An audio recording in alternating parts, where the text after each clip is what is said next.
राम नाम जपते सभी, कछु भय राजा राज। कछु रहे हैं रंक के रंक, क्यों ऐसा भेद समाए। कुछ को मिलता सुख संपत्ति का, यहाँ मिला भंडार। कुछ वैसे के दुखी रह गए, जैसे थे पहले। आपकी और मेरी जिज्ञासा होती है कि सहज ये राम राम राम राम राम की रटना किसी को मालामाल कर देता है, तो कोई वैसा का वैसा जैसा पहले दुखी था अपनी उसी अवस्था में पड़ा रहता है। कोई राजा हो जाता है तो कोई रंक का रंक रह जाता है, कोई सिद्धियों को प्राप्त कर लेता है तो कोई खाली हाथ रह जाता है। एक ही नाम को जपने पर इतनी असमानताएं क्यों? क्यों व्यक्ति एक जैसे नाम को जपकर एक जैसे फल को प्राप्त नहीं कर पाता? क्यों आज वर्षों जपकर भी आप और मैं खाली हाथ हैं, जबकि ये संत महात्मा मालामाल हो गए हैं? इन सभी प्रश्नों का समाधान परम पूज्य भाई जी श्री हनुमान प्रसाद जी पोदार द्वारा बतलाए गए एक दृष्टांत कथा से प्राप्त करते हैं कि क्यों आप और मैं खाली हाथ हैं, और वो कौन सी रीति, वो कौन सा भाव, वो कौन सी त्रुटि है जिसे मिटाकर आप और मैं भी मालामाल हो सकते हैं। कलिकाल के इस वास्तविक धन को प्राप्त करके आप और मैं भी इन दुखों से छूट आनंद घन उन प्रभु के चरणों में समा सकते हैं। जय श्री हरि। पूज्य गुरुदेव के चरणों में बारंबार प्रणाम। पूज्य भाई जी कहते हैं कि एक श्रद्धालु भक्त प्रतिदिन गांव के बाहर एक महात्मा के पास जाया करता। जब महात्मा की सेवा करते करते उसे बड़ा समय व्यतीत हो गया, महात्मा ने उसे अधिकारी समझकर कहा, बेटा मेरी मति भगवान में है, तेरी मति भगवान में है। तू श्रद्धालु है, गुरु परायण है, कुतार्किक नहीं, साधन में आलसी नहीं, शास्त्र के वचनों का विश्वासी है, किसी का बुरा नहीं चाहता, किसी से घृणा और दोष नहीं करता, सरल चित्त है, काम क्रोध लोभ से डरता है, संतों का उपासक और जिज्ञासु है।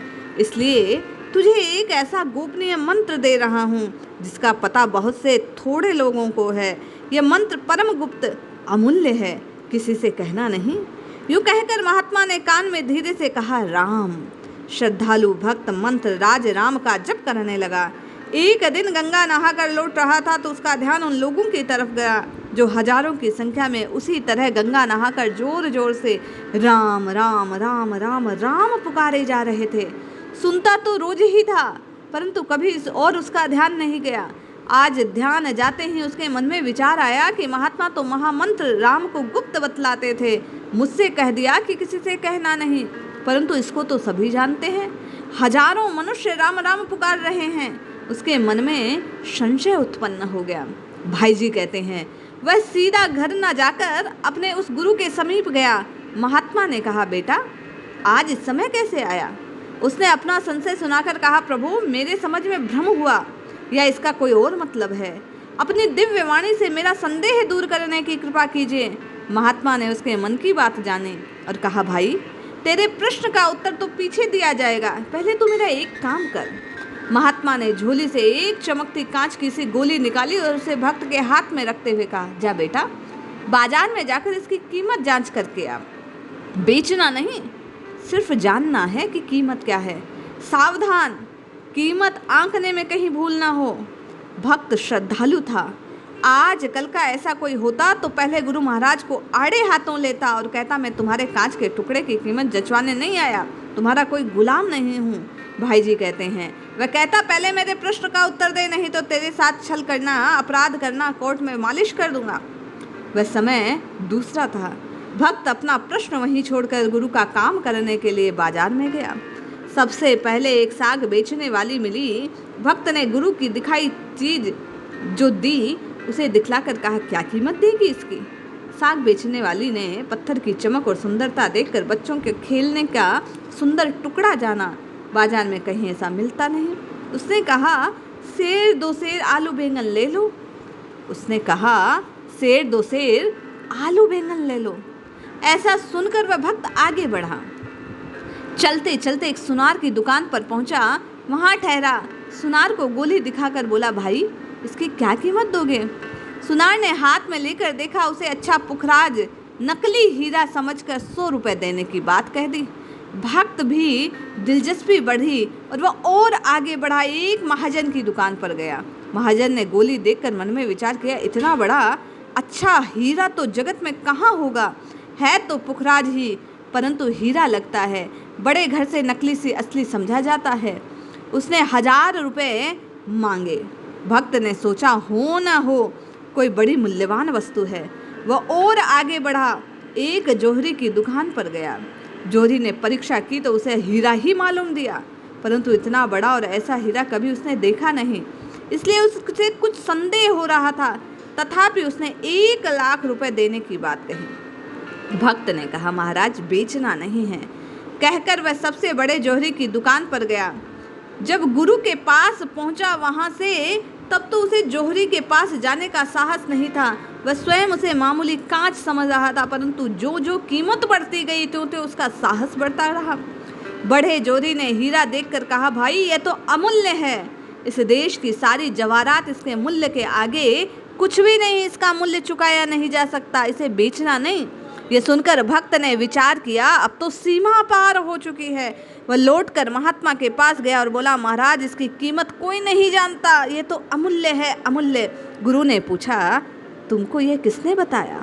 भक्त ने कहा, प्रभु मैंने यहाँ से बाजार में जाकर साख वाली से साख की कीमत जानी, सुनार से 100 रुपया, महाजन 1000 रुपया बोला, जोहरी 1 लाख बोला और अंत में सबसे बड़े जोहरी ने इसे अमूल्य बतलाया। ये कहा कि देश की सारी जवाहरात इसके बदले में दे दी जाए, फिर भी मूल्य नहीं चुकता हो सकता।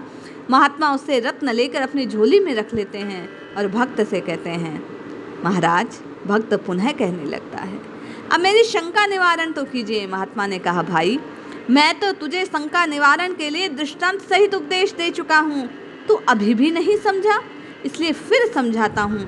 इस रत्न की कीमत कराने में तेरी शंका दूर होनी चाहिए थी। रत्न अमूल्य है, परंतु इसकी असली पहचान केवल बड़े जोहरी को है, दूसरे किसी को नहीं। यदि मैंने तुझे बेचने की आज्ञा दे दी होती तो तू 2 सेर के बदले 5 सेर के बदले बेच आता इसका यही मूल्य बढ़ता नहीं। अमूल्य वस्तु कोड़े के मूल्य में चली जाती, कितना बड़ा नुकसान होता। इसी प्रकार श्री राम नाम गुप्त और अमूल्य पदार्थ है, इसकी पहचान सबको नहीं, न इसका मूल्य ही सब जान जाते हैं। चीज हाथ में होने पर भी जब तक उसकी पहचान नहीं होती तब तक उसका असलीपन गुप्त ही रहता है।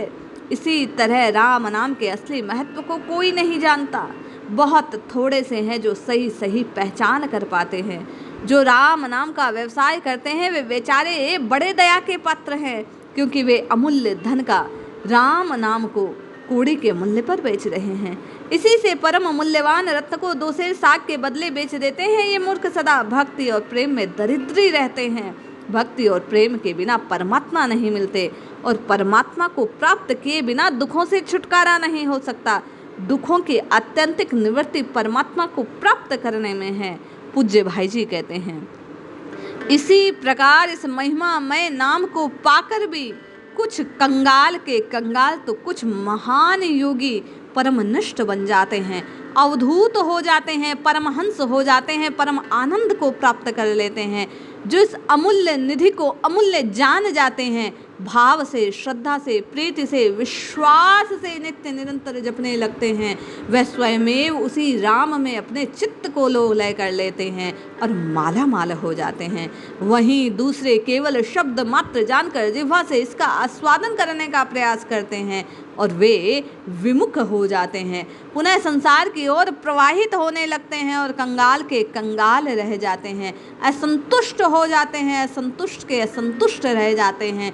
इसलिए भाई, इस अमूल्य निधि को पाकर इस मनुष्य शरीर के प्रयोजन को सिद्ध करते हुए इस राम नाम महामंत्र को मुझ आप सबको नित्य निरंतर जपना चाहिए।